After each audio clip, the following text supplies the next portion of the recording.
So Bruno, thank you so much for joining us. So Bruno, for anybody who's not met Bruno before, Bruno is the game thinking consultant at PlaySpace. And he describes himself as a game thinker. He looks at daily interactions between people as games. By looking at these through the glasses of a game designer, he says that we can see ways to make them more fun, fair, and engaging.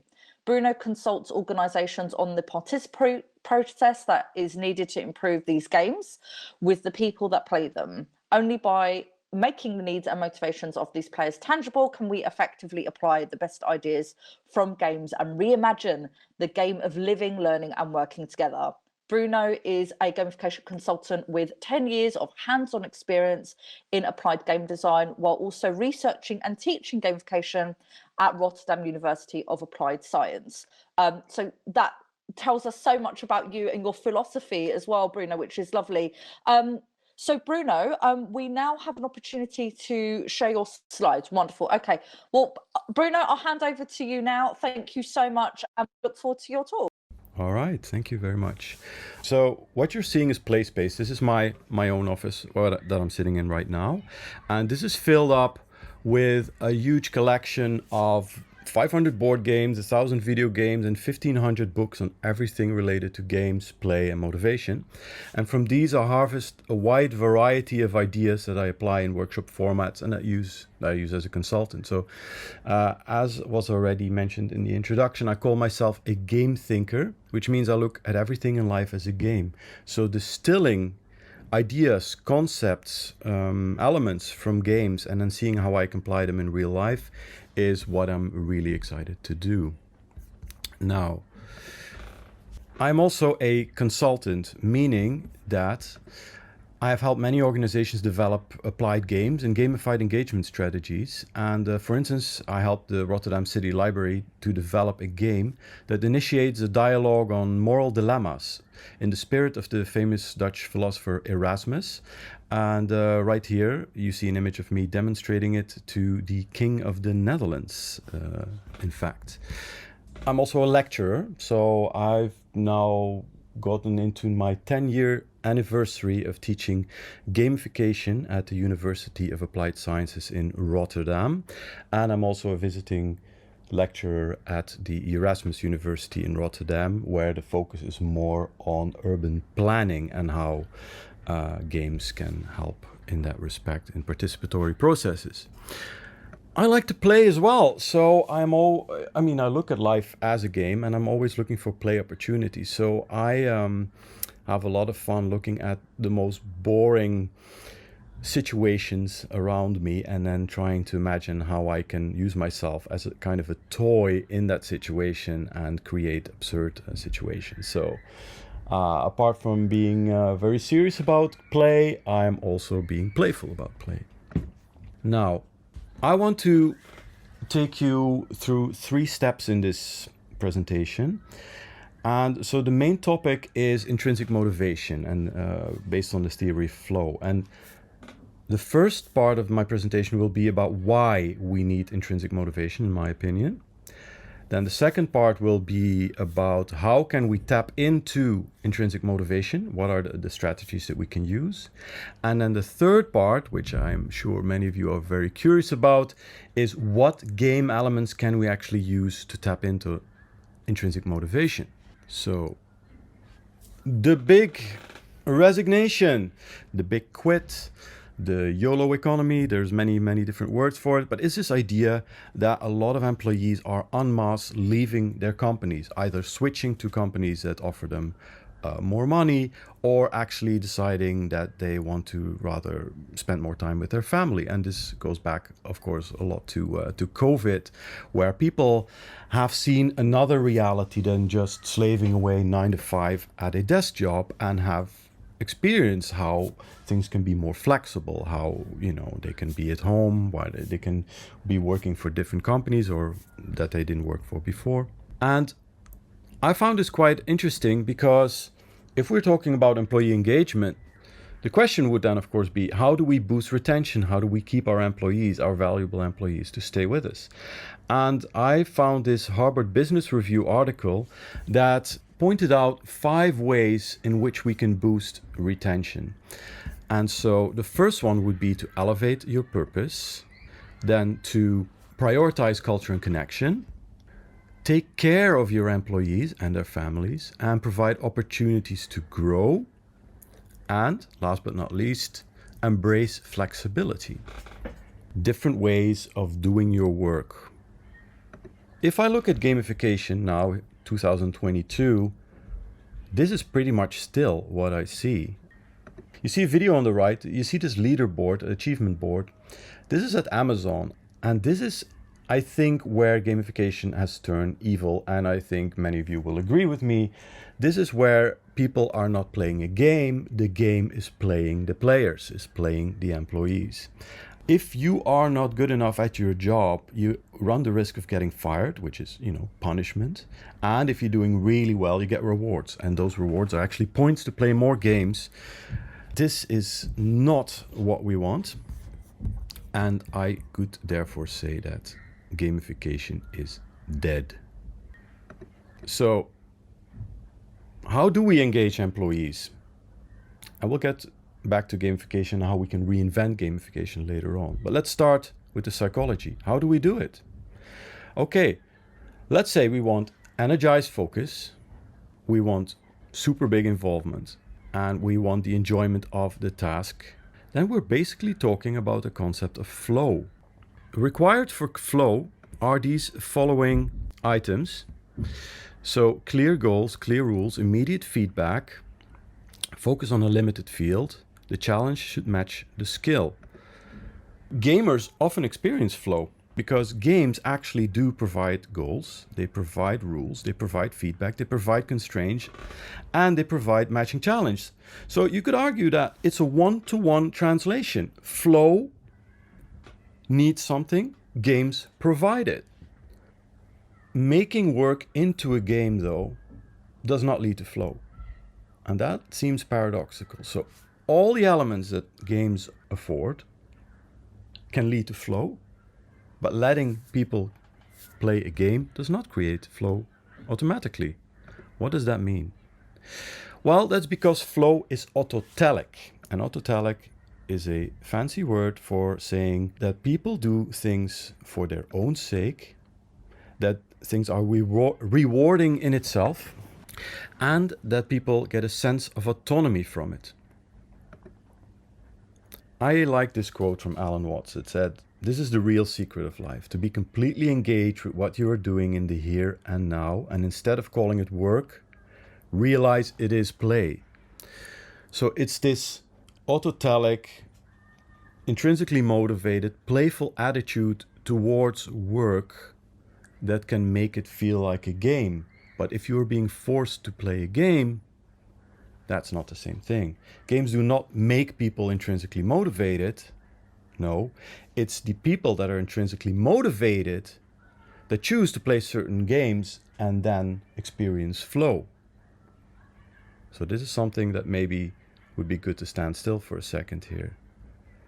So if I look at these games around me and I think, which of these 500 board games do I want to play?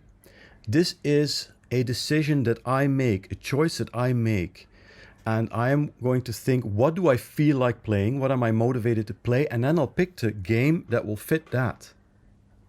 That means that the inverse, somebody giving me a game and say, just play the bloody game, is not going to get me intrinsically motivated. Okay, so we need to reframe gamification to support intrinsic motivation. How do we do that? Now we get to the second part, which is the 10 key player motivations. I've developed these 10 cards over the years that explain the different intrinsic motivations that players, typically players, can have. So I'm not talking about the need for food or the need for sex. I'm talking about what it is that makes people want to play games. And they are quite different motivations. You may recognize some of them. Think of the Bartle types, think of Amy Jo Kim's social actions, think of Mashevsky's 6 core drives, etc. I have grouped these though around self-determination theory, I'm sure many of you are known with. So it's this idea of competence, a sense of personal growth and mastery, which resonates with improvement, achievement, and competence. Then there's autonomy. Escaping, exploring, expressing, and immersing is more related to that. And then relatedness, connecting, collaborating, belonging. So 10 key player motivations. Let me make this now a little bit more interactive, and let me ask you to put in the chat the top 1, 2, maybe even 3 of these motivations that you have to be here at this conference today. And you can use these actions described at the bottom as a sort of a reference and inspiration of it, but you don't have to have a 100% match with any of those. So put in the chat for me, what are, let's say, the top 2 motivations for you to be here today at this conference of Gamification Europe. And take your time to read them carefully. All right, so the first one coming in, improve, achieve, connect.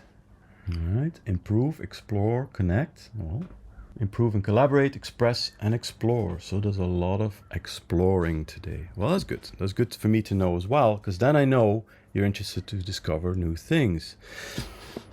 Okay, so motivation, I would argue, depends on the context. Because I asked you what motivates you now today here to be at the conference. I could also have asked you what motivates you in general. But I don't believe in player types. I don't believe in this idea that somebody has only one kind of motivation always and can be catered to like that. As in this idea, like if you know your target audience and you know their motivations, you cannot know this because it changes over time. Let me give you an example. Let's say you are late for your flight, right? You want to get on that flight because you have a very important meeting at the other end of that flight. Then you are very much driven by achievement. You want to achieve that goal of catching that plane. And you might even become very competitive, shoving people aside, trying to get to the end of the line because, let's say in this example, you've already had a train delay and you're really about to miss your plane. Then achievement and competition might be the things that drive you. Now, let's assume that the next time you go to the airport, you think, this is not going to happen to me twice. I'm going to leave 3 hours ahead of time to make sure I'm on time at the airport. But then the thing happens. You're there perfectly on time, and now the airplane has a delay. So you have 5 hours to kill, and you're not going back home, right? So what are you going to do? You're going to be much more interested in exploring this airport, looking around like, oh, what is these crazy prices that they ask for whiskeys here? $300? Wow, that's exciting.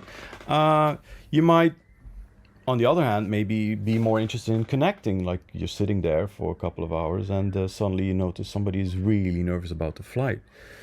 Maybe you feel much more like comforting that person, sharing some stories, encouraging that person, like nothing's going to happen, it's going to be okay. So depending on the context, your motivation can change quite dramatically, almost into opposite directions. So it's useful to be able to discuss with employees where they have these overlapping motivations and where they have opposing ones, and in which context their motivations are different. That has proven very insightful every time that me and my colleague Eric Hille sit with a team of professionals that want to reconnect with their intrinsic motivation. Now, for example, this week we hosted a day-long workshop for a major institution in the Netherlands, and we were invited because there was a tension between a very atypical department, a new department that was very commercially focused, light on their feet, making fast and intuitive decisions, and then an existing department that was slow, bureaucratic, tried to avoid any kind of risk, but they still expected that other department to achieve, but at the same time slowed them down with many regulations and protocols. So after this workshop, when they figured out what was it that drives each of these departments, they were able to get a better understanding of the different personal motivations within the organizations, and they actually started co-writing a shared vision and guiding principles of how they could still work together well from now on. Now, another example is a workshop for top management of the social department of one of the 3 largest cities in the Netherlands, and a vision document had already been drawn up. Yet instead of forcing these managers into, putting this vision into the organization, top down, they were asked to think about how they could invite their employees to connect to that vision from their own intrinsic motivation. So one of the most remarkable outcomes of that was that there was even one manager, and he initially protested parts of the vision because he felt they were meaningless. They didn't make sense to him. He couldn't understand how other people would be motivated with those parts. But then after the workshop, he suddenly started seeing why they thought that this was motivating and meaningful, and then accepted the fact that there was something in the vision that he personally might have wanted to leave out, but now understood the added value of it. So it really changed his perspective on that vision document. And this came all from this understanding of the underlying intrinsic motivations of his colleagues. Now, in this article about the big resignation, I found this quote: "The future of work is going to be employees forming teams to create their future work." And I found that quite intriguing. And I would want to go one step further and say the future of work is going to be employees forming teams to create their future game of work. And this is where I think people should become more, let's say, game design literate, to understand how you can improve that game of work so that everybody will want to play well together. And if we're looking for inspiration, we just look at game design and we can find many ideas. So the game of work is something that I would like to improve, not by gamifying it or making it into a serious game, but by getting people to reinvent that game themselves to fit with their intrinsic motivation. And this is where we get to the third part, which is what can we use to trigger intrinsic motivation, to appeal to intrinsic motivation? How can we get people how can we educate them, let's say, in game design, give them game design lenses to reimagine the game of work? And I have created these game lens cards, and I have quite a big deck here, about 200 cards at this moment. And unfortunately, I cannot share all of them with you because of time constraints, but also because, I use them in my consultancy as a very valuable component. But I will share 4 of them with you to give you an idea of how we can do this. So let's go to the first one. Well, I derived these from games, as I told you. So one game that I found quite interesting to start with is Mario Kart. Many of you will know Mario Kart. Needs no further explanation. What I find one of the most interesting game mechanics in Mario Kart is the idea of the power-up. This idea that you can obtain a one-time power-up that you can use whenever you need to catch up with everybody else, or sometimes to dominate other players, but usually it's a catch-up mechanism. And I find that intriguing because if work is a game, then what can we learn from the power-up mechanic to make work more interesting? This card explains what that could be like. How can employees obtain a limited use, limited time advantage which will allow them to catch up? And I've talked with some organizations about it. I've got loads of examples here of how to apply it, but just imagine there's a company and the employees are asked to take more ownership and initiative, right? To do their own self-created projects. Yet whenever they propose a new initiative, their proposal gets returned by a controller, stating things like, this is not in line with safety regulations, or the budget needs to be split up into separate costs, or, that bigger nightmare of bureaucracy. You use the wrong form. Now, I've been in sessions where employees have stated that after having their proposal sent back a number of times, they just stopped taking initiative altogether. They found proof that whatever initiative they took, the system clearly is not interested in their ideas. They found it very depressing. And interesting enough, it was the controller that also wasn't happy because he didn't really enjoy saying no to people, but he said, I'm just doing my job. Now, so when this card came up during a game thinking session to rethink that situation, they actually came up with a solution. The employees basically asked the controller to sit with them for an hour, just once, that's the power up, and listen to all their ideas. And he would then advise them on how to hand in such a proposal in a way that it would almost surely fit into the company regulations. He wouldn't write the proposal for them, and if the proposal was not good, he would tell them, of course, but he would just basically explain what are the prerequisites for a proposal to be taken seriously, to be actually be considered, to get through the machinery. So that is a fantastic idea, I think, of a minimal intervention of just 1 hour of getting this person to come out of his office and sit with the employees with huge benefits. So this connects back to the sense of, among other things, the intrinsic motivation of belonging. Why did I choose belonging here? Because it makes you feel that you can catch up, that you can be part of the game again, that you're not excluded from the game, that you're not lagging behind, that you're not even motivated to try anymore because you can never catch up anymore anyway.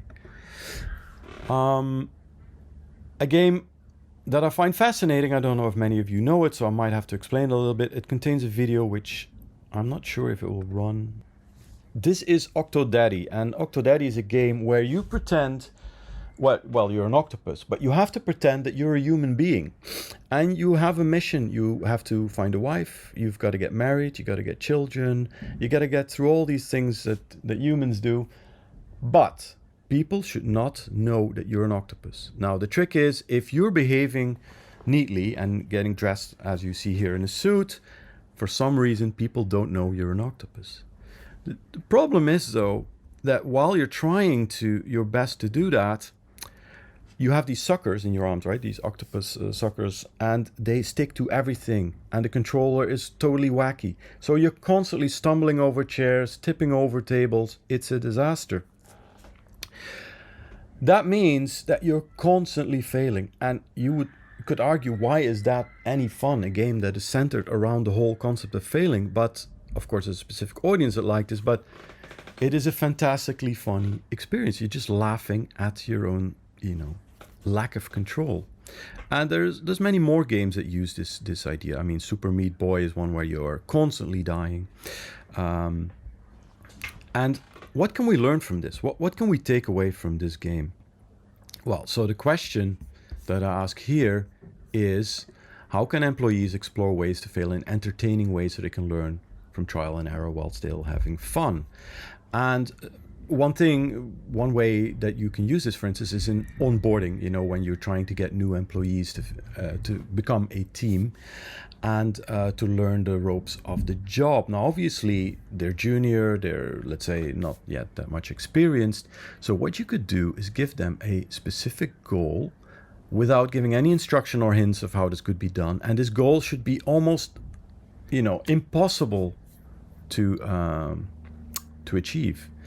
And that will then surely lead to absurd situations that fail badly. I mean, you shouldn't do this over months, of course. You do this in a very short amount of time where people stumble over each other and the whole thing just doesn't work at all. And then discussing, why did this all fail? Not because they're incompetent. I mean, everybody understands nobody could have ever done it. But more to discuss, what is it? What are the parameters that we need to set if we want a project to be doable, to be attainable in a good way? And talking as a team about this, like, what are the signs of something to be doable or not doable, will give them not only a very good team spirit of understanding each other's competency, but also to get a really a sense of what works and doesn't work at work. So I think if we look at this from an interaction perspective, we could ask ourselves how we would need to organize ourselves as a team in the game of work. And how would we then be able to prevent a toxic culture of blaming others and risk aversion that you get if failure is considered to be, a no-go? I'm going to connect that to belonging. So it's this idea that you are in fact included. Now, why belonging? Because as Irving Goffman once said, is that we have social frames, and failing in a public event for a lot of people gives high social distress, because they feel that people would then block them out, would no longer want to be identifying with them. So they would be excluded from the social circle. And a game like this actually allows you to fail while still being included in the group. Here's that game that I showed you in the beginning. Switch. This has an interesting game mechanic that I pride myself in having actually invented. But if anybody knows a game in which you can also find this, I would love to hear about it. And I would like to call this the Game Master Rights. It's this idea that you can let the player whose turn it is decide whether or not people should have their dialogue by talking about it, acting it out, or drawing it. And they can pick a scenario from different levels of difficulty. And the idea is that you don't win points here, talking about points. You can earn coins, gold coins and silver coins, but what that means is you're not stacking up these coins and at some point everybody gets bored because one player obviously is going to win because they got more coins than anybody else. No, these coins give you game master rights. That means that after that person has explained their situation and people have explained what they would do, they give a coin to the person that they think has given the best contribution, and then that person with that gold coin basically becomes the game master. So you don't actually take turns. In fact, it is the people that give the most interesting contributions that are then asked to create the next situation to be discussed, where they are not the players, but the other ones are. And this keeps a very interesting flow, because what I found is that people love this idea that they have the right to give shape to the game, to decide if people should draw it or act it or tell it. And this connects very much with the idea of expression as an intrinsic motivation. Okay, I think I'm going to skip one, maybe as in I'm not going to explain this game too much. This is a game by Jennifer Coomer that I have been consulting on about death doulas. I won't go too much into details, but what's interesting here is this idea of peer badges that I want to mention. Is the idea that if somebody gives you feedback, you then give them a badge, not so much as in thank you, kudos, that's funny, but badges that actually articulate the kind of quality that you think that feedback gave you. Why is that interesting? Because we found that these professionals giving each other feedback like that started realizing three important things. One is it makes the current player pay attention to the feedback, because they have to think of what kind of quality did it give them. So they have to really pay attention to the feedback. The second thing is it gives players that gave the feedback a better idea of the value and the nature of their feedback. They're suddenly realizing, oh, my feedback is usually practical, whereas the other one's feedback is usually quite, emotional or empathic. And third is the idea that it triggered players to diversify their feedback. Like if I always get the, let's say the coin that says you're very good at practical feedback, technical issues, and I see somebody else also doing that, I might consider, wow, this is a lot of technical feedback. I think I'm going to try one of those other kinds of feedback to diversify the feedback in general.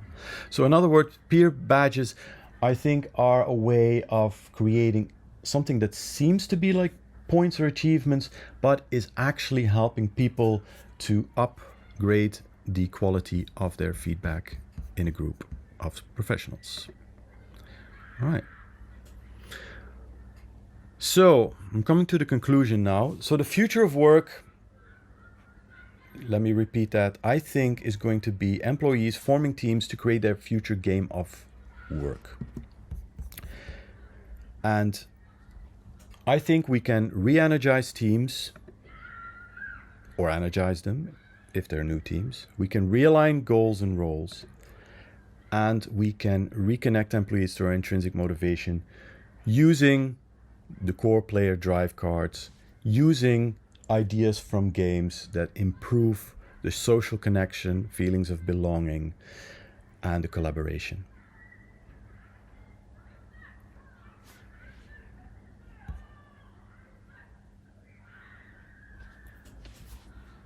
Thank you so much, Bruno, for a very altruistic presentation. There's so much in there about doing good to help others. So if you've got a question for Bruno, please do put it in the chat and we will address those questions as they come in. We've got a comment here from one of the listeners saying, great quote earlier by Alan Watts. So Bruno, I've got a couple of questions for you. So obviously you're a third party coming in almost as a stranger in these environments where people know each other, there's politics, there's a little bit of aggravation, there's history and drama there. When you come in as this person who's, ultimately there to help, do you tend to have a lot of emotional pushback to you as somebody who's acting as an agent of change? And if you do have a little bit of pushback, how do you overcome that? And the reason I ask is because I think a lot of us here who are listening today or working in gamification do often find themselves in positions where we go into a business very kind of fresh into the situation. We want to do a good job, but some people quite adverse to change and almost a little bit suspicious, right? I think we've all maybe had one or two experiences like that. So Bruno, how have you found that situation and how have you overcome that? All right, good question. Well, my answer would be that I think I focus a lot on inclusion, on involving people in the dialogue about what the game of their work should be like, which means that when I already frame their work as a game, but I'm not going to make their work into a game, I'm just going to frame it as a game and then ask them, is this a game that is worth playing? Is this a game that you feel you are playing well together? And if the answer is no, then that is usually an open invitation to get them to explore ways to improve on that, which usually makes people quite excited, to be honest, because they feel that they're going to get ownership, that they're going to be included in the dialogue about how to improve things, which is a very different, of course, than playing a game with them and saying, well, you are playing the game well or not. But I do run into the occasional person, let's call him or it's usually him, spoilsport, somebody with a big ego. I've been in the situation where we did a session like that, and this person said, you know what? I don't want to be in this meeting. I already know how work should be, and he did a power move. He said, I'm best friends with the director here. He knows my opinion, so I'm going to leave this workshop now because whatever comes out of this workshop doesn't matter. It's going to go the way that I want it to go because I have the power. The interesting thing is, right. I could have just said, look, I can't do that. You have to play or whatever along with us. But I flipped it around and said to the others, well, I just invited you to reimagine work. And at the end of this session, we're going to come up with some principles that are going to improve your work situations. So this person says he doesn't want to contribute to these principles. What do you say? What do you say about that? And the others were laughing and they said, oh, well, that's not an issue. You just go. Let's call him John. You go, John. At the end of the session, you'll see the principles, and that'll be that, And if you don't want to, be part of the reimagining of those rules of the game that we play every day, well, your loss. Because this has been, the director has asked us to do this, so this is what we're going to do. And then John, let's say, said, oh, hold on. Okay, then I guess I better not leave the table and stay here and play along because, And usually I use some game elements, game mechanics, to make sure that these dialogues are structured. Of course, I'm just not going to shout out, "What do you want?"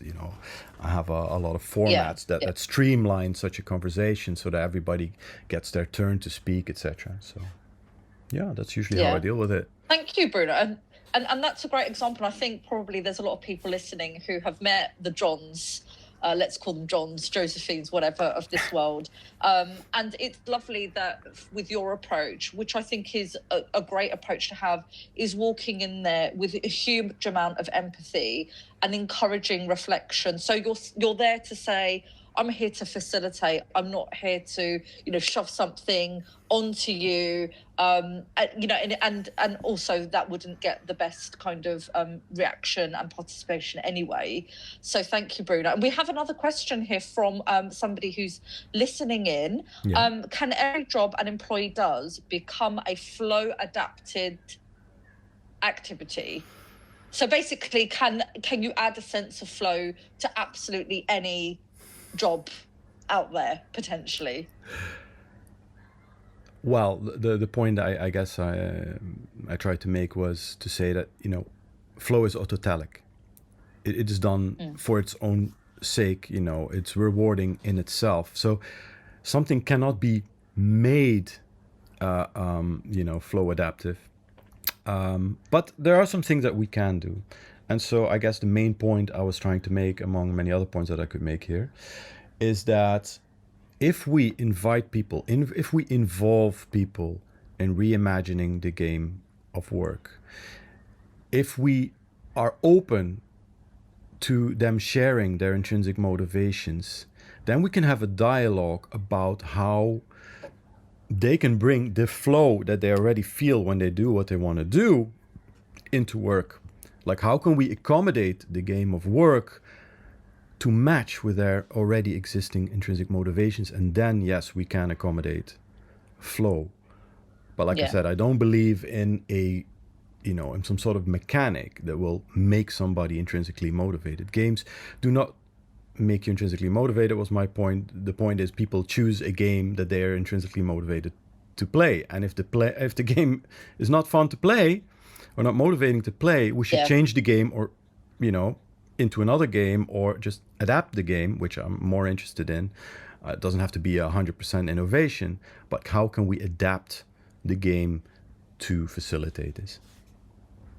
Yeah, and you showed the book Finding Flow earlier by Mihaly Csikszentmihalyi. I think that's how I'm pronouncing his surname. Perfect. And he gives a wonderful example in his book about, somebody working at a till who works overtime just because they want to serve that extra customer, or they move a lot faster because they want to see how many items they can scan within, 5 minutes. And so an individual can create that sense of flow, or has that sense of flow in their job, no matter what it is.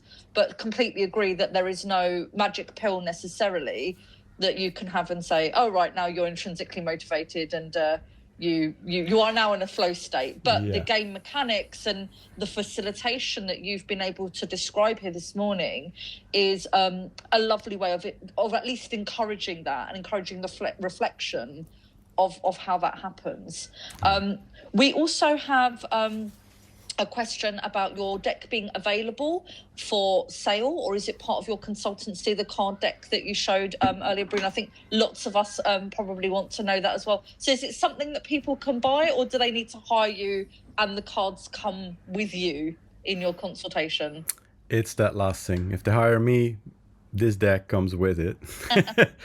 And they get the cards. Okay. Well, I won't give them 200 cards, but obviously there will be certain cards that I will bring that are applicable to the situation, and then they're welcome to keep them, to keep thinking about how they can apply this. Yes. Yeah, lovely. Bruno, thank you so much for your time this morning, and a very thought-provoking presentation. And thank you so much. As usual with these things, it's lovely to see a presentation where we've got a kind of very real example of gamification being applied.